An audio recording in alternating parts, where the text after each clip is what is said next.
everyone! Today I'm going to read about few of my favorite rebel girl stories from the book Goodnight Stories for Rebel Girls by Elena Favilli and Francesca Cavallo.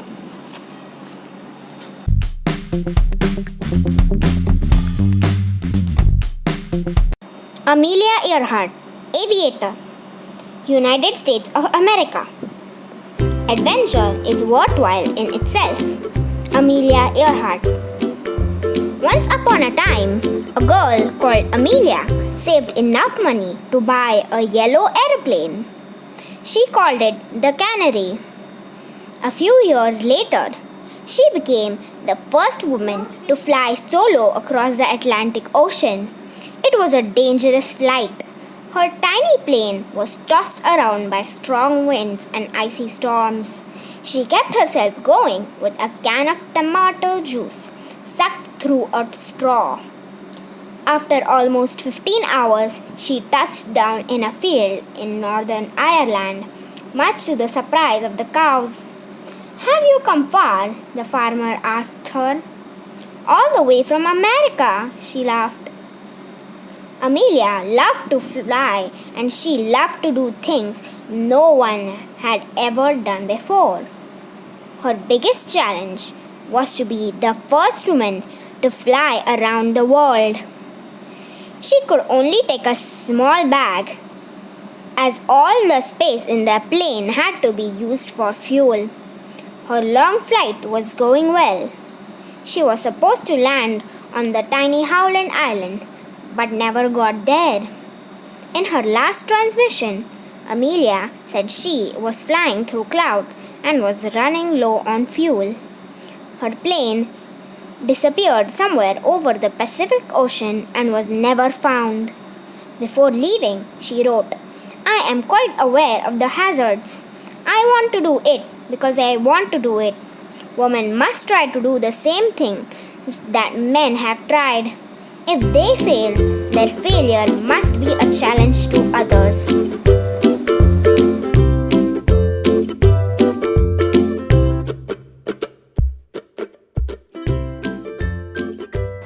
Frida Kahlo, painter, Mexico.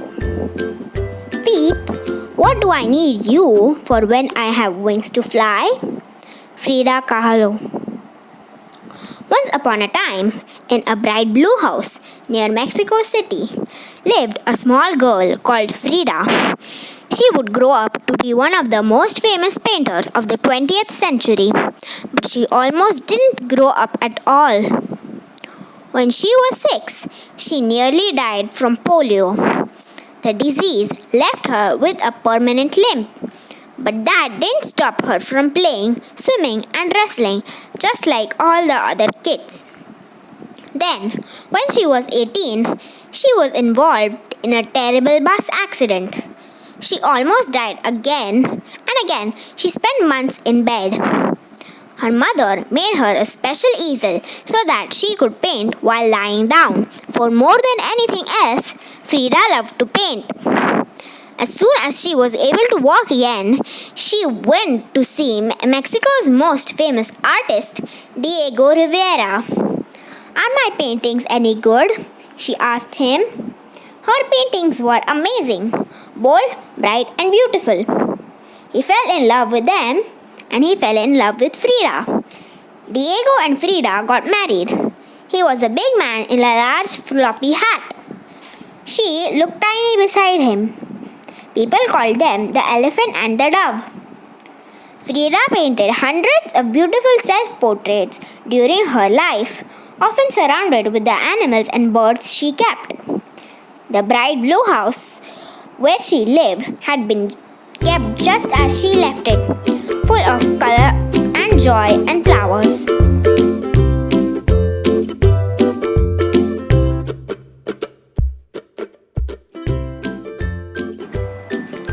Julia Child, chef, United States of America.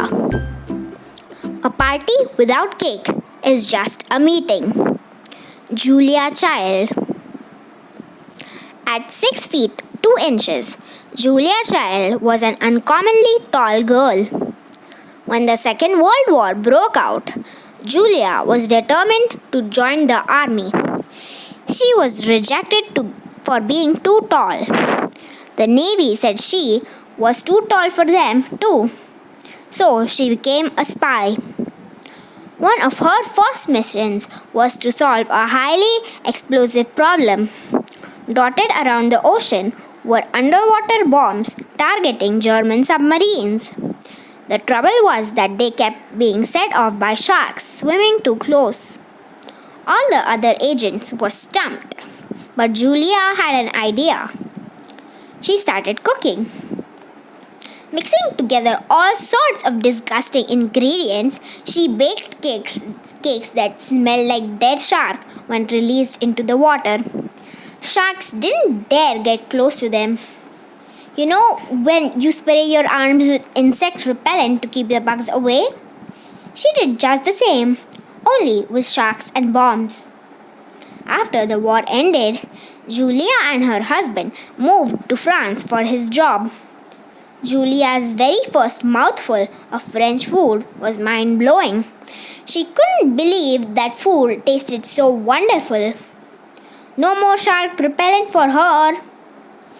She decided to join Le Cordon Bleu, the finest cooking school in the world, and learn everything the chefs there could teach her. Julia became a world authority on French food, and her cookbook, Mastering the Art of French Cooking, was a bestseller. She even had her own TV shows. Bon appetit, she said. Except if you're a shark.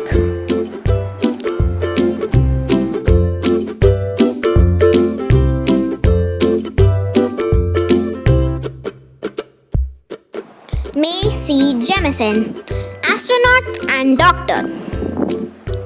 United States of America. I always knew I'd go to space. Mae Jemison.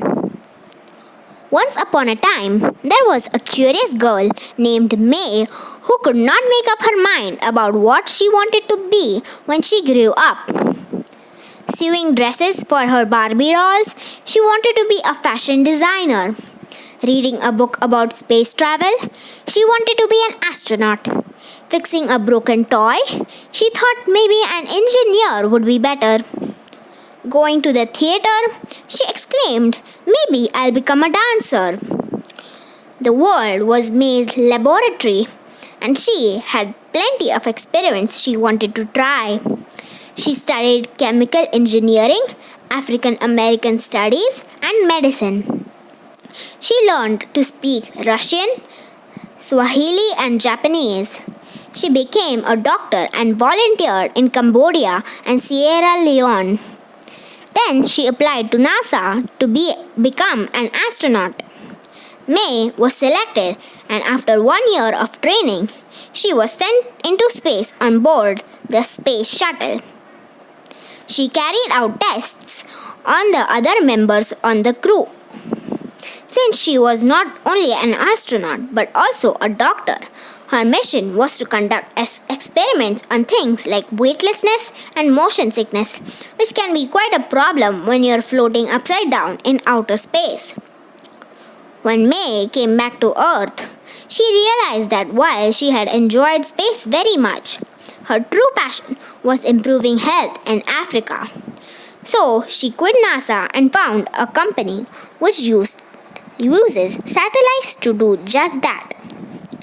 Mae Jemison was the first African American woman in space.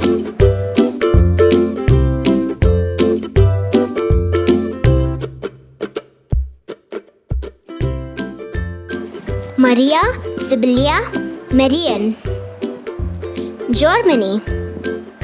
In my youth, I spent my time investigating insects. Maria Sibylla Merian. Maria was a little girl who loved art. Every day, she would gather flowers to paint.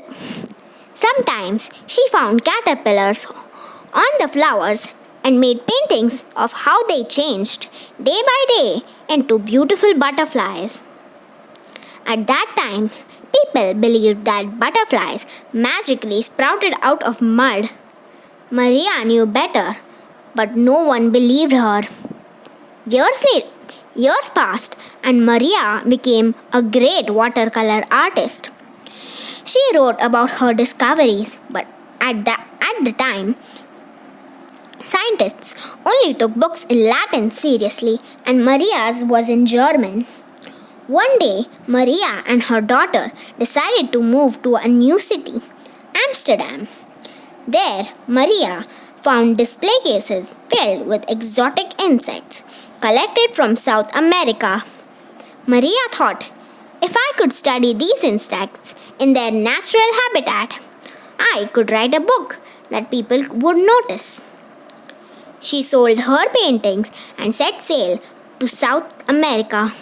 In the rainforests of Suriname, Maria and her daughter climbed tall jungle trees to study the insects high up.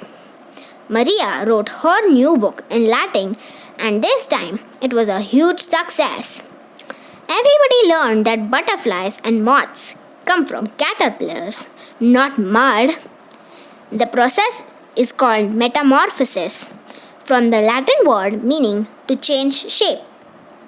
Today, we know that many animals metamorphosize: frogs, moths, beetles, crabs, and all thanks to the work of Maria Sibylla Merian.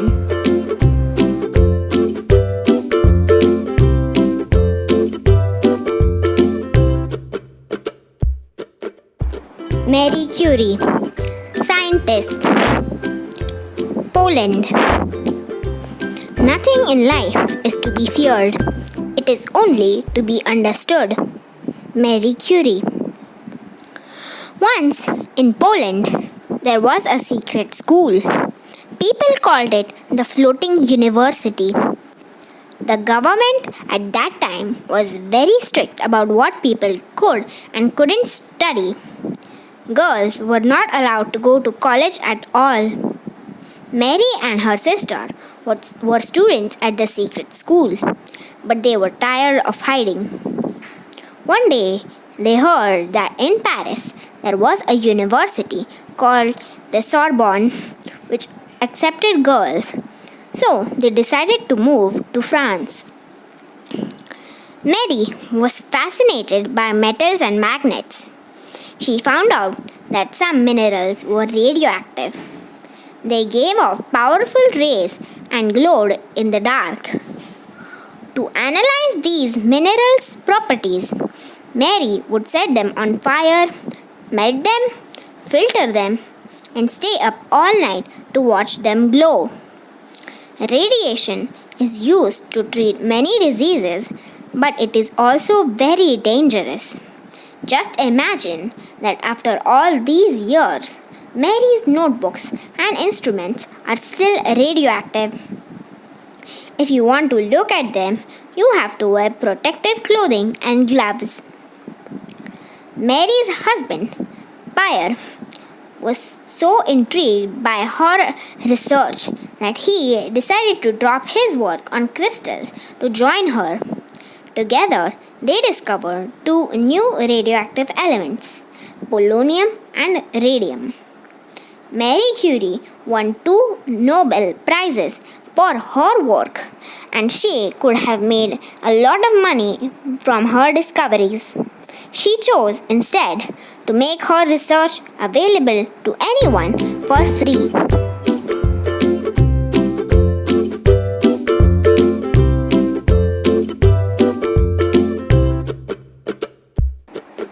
Mary Kom, boxer. India. Without boxing, I can't live. I love boxing. Mary Kom. Once upon a time, in India, there was a little girl called Mary.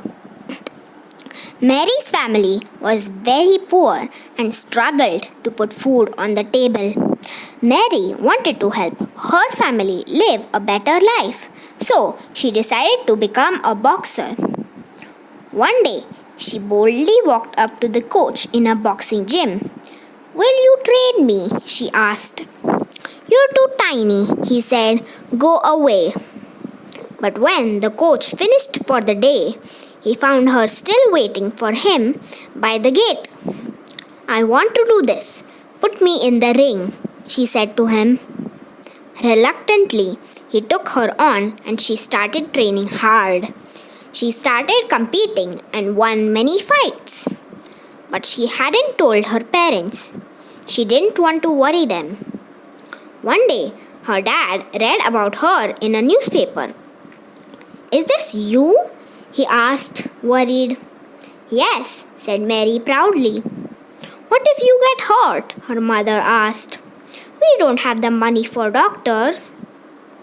"I will work hard and save as much as I can." "Don't worry," Mary replied. She slept in hostels, ate vegetables and rice because she could not afford meat, skipped breakfast because she only had money for lunch and dinner, and she became a champion. Her parents watched her fights on TV. Mary won medal after medal. She even won a medal at the Olympics. She made her village proud and was able to provide for her family, just like she had dreamed when she was a child. I have also reviewed this book on my channel. The link to that video is given in the description box. That's all for today, friends. Please subscribe to my channel. See you later. Until then, goodbye.